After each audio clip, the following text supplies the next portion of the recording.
qalabkan horta si guud waxa lagu magacaabaa windy turbine waxa uu dhaliyaa hawada ama dabaysha ayuu wuxuu ka dhaliyaa koronto gudahan waxa ku jira generatorskii dhalinaya korontada sidoo kale kan waa bladiskii ama waa marwaaxadii markii marwaaxadaas wareegato waxa ay wareejinaysaa sidoo kale qalab kale oo meeshan gudaha ku jiro lagu magacaabo routerkaas waxa uu gudbinayaa qalab kale oo gudaha ku jiro oo lagu magacaabo LLSS oo loo soo gaabiyo maxaa la yiraahdaa sidoo kale qalabkaas wuxuu u sii gudbinayaa waxa lagu magacaabo gearboxka wuxuu sameeynaya hadii hawada ama dabaysha ay yani daciif ay tahay ayuu xoojinaya and then gearboxkaas wuxuu gudbinayaa high speed shaftiga wuxuu u sii gudbinayaa markaas waxa lagu magacaabo generatorkii sidaas ay koronto ku dhalinaysaa dunidan casriga ah maalinba maalinta ka dambayso waxa la ikhtiraacaa waxyaabo cusub sidoo kale tiknoolajiyadana waxay ku socotaa si xawli ah haddaba dalkeenu waxa uu ka mid yahay dalalka ay sida xawliga ugu socdaan dhanka tiknoolajiyada haddaba maanta dhalinyaradan oo u soo gabagabowday heerka koowaad ee jaamacadda waxay la imaadeen hal abuur casri ah si aan u ogaano hal abuurkoodu waxa uu yahay iyo waxa uu anfici doono waxaa weydiinay dhowr su'aalood oo ku saabsan hal abuurkooda waxaan sameynay qalab la yiraahdo windy turbine wuxuuna qabtaa wuxuu ku shaqeeyaa dabaysha ayuu ku shaqeeyaa dabaysha wuxuu leeyahay waa qalab leh marwaaxado qalabyo badan ka kooban components badan ka kooban marwaaxado leeyahay marwaaxadaha markay dabaysha ku soo dhacdo waxa ku xiran wax loo yaqaan routerkaas wareeganaya routerka markuu wareegto wuxuu wareeji doonaa wax loo yaqaan LSS ama low speed shaft kaasoo markuu wareejiyo wuxuu low speed shaftigaas markuu wareegsado wareegi doona asigana gearbox wax loo yaqaan gearboxka waa mid ka saaidinaya xawaaraha hadii dabayshu yartahay markaas xawaaraha dabaysha mid ka kordhinaya gearbox loo yaqaan gearboxkaas markuu siyaadiyo waxa ku sii xiran loo yaqaan high speed shaftigaas waxa ku xiran generatorkii high speed shaftigaas markuu wareego generatorkaasna wareegsado korontadii ayaa dhalinaysa qalabkaas ayaana ka soo bil wuxuu qabtaa dabaysha ayuu ku shaqeeyaa waa qalab dhalinaya koronto qalab dhalinaya koronto sida shidaalka korontada lagu dhaliyo asigana dabaysha koronto ugu dhaliya windy turbine la yiraahdo baahidaan aragno waxay ahayd groupka aan ahayn markii wadankeena Soomaaliya la joogo korontadiisa qiimaheeda aad ayuu u sareysaa sometimes saacadaha qaar waxa laga yaabaa inay ka kacaan qiimahan $3 hadii tusaalahan ay ku keento qiimo $0 ah waxa dhiibisa $3 iyo bar sidoo kale meelaha qaar waxa laga yaabaa inay korontada ama saacadii ka kacdo $7 sida daraadeed waxa sareeya qiimaha ay korontada joogto waliba korontada laga dhaliyo shidaalka ayaa qiimaheeda sareeya sidoo kale waxa badan in isbedelka cimilada ay dhibaato ku tahay korontada shidaalka laga dhaliyo waxay hawada ku sii deysaa maxay wasaqeyn ay ku sii deysaa sida daraadeed waxa badanaya marka isbedelka cimilada ku imaanaysa sababtoo ah markii wasaq hawada lagu deeyo ay hawadii wasaqoodo dhibaato badan ayaa imaanayso oo maxaa la yiraahdaa hawadii waxba iska bedelayo soo marka dhibaato aragna waxa ugu muhiimsanaa inuu costiga ama qiimaha qarashka wadankeena Soomaaliya electricity-giisa aad u sareyso sidoo kale isbedelka cimiladana oo badna khayr la siiyo waxaan u gacan siiyay supervisorkeena macalinkeena Mr. Abdullahi Abdirahmaan Maxamed Abdullahi dheer loo yaqaano kaas ayaa nagu gacan siiyay isaga ayaa nagu xiray engineer kamid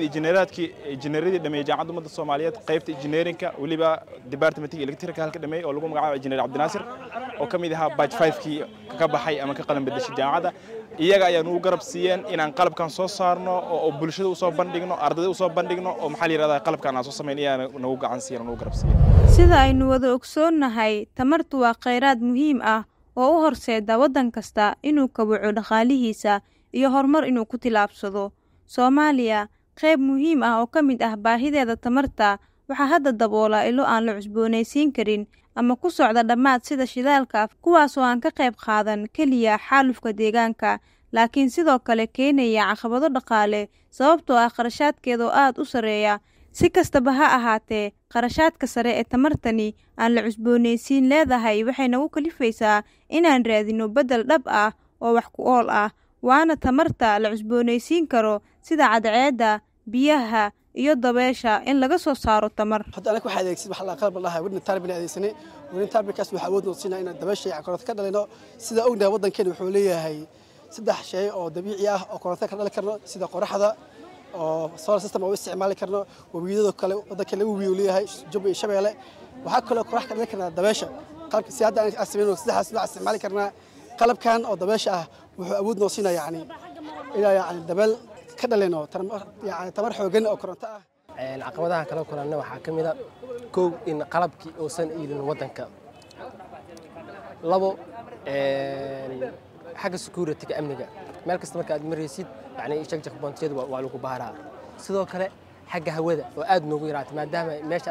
aan ku sameeyay check tijaabada ee dhismooyin dhaadheer yani nagu hareeraysan yihiin intaas ayaa u waaweyn caqabada ugu weyn kamida maadaama Soomaali marka joogno dabeelaha aad ugu fiican yihiin haddii dabaysha la waayo waxa jirto in la keedo karo dabaysha korontada in la keediyo marka la keedo kadibna in la isticmaalo korontada in loo isticmaalo xilliyada aysan dabaysha aysan jirin in la isticmaalo kaydinta marka hore aad samaysatay maadaama wax walba loo baahan yahay haddii aad rabto inaad xilli dheer inaad haysato waxa loo baahan yahay inaad yani kaysato marka windiga wuxuu ka caawinaa marka inaad kaydiya isticmaasho marka kaydiya isticmaasho kadibna korontada waa ku kaydsamaysaa hadhowna waa isticmaali kartaa kaydiya wuxuu hay karaa ugu yaraan hadba waxay ku xiran tahay inta dab yani marka hore lagu kaydiyo ku xiran tahay haddii dabka uu yaraa waxa laga yaabaa in 24 saac ku noqoto waadkiis mar walba waxay ku xiran tahay inta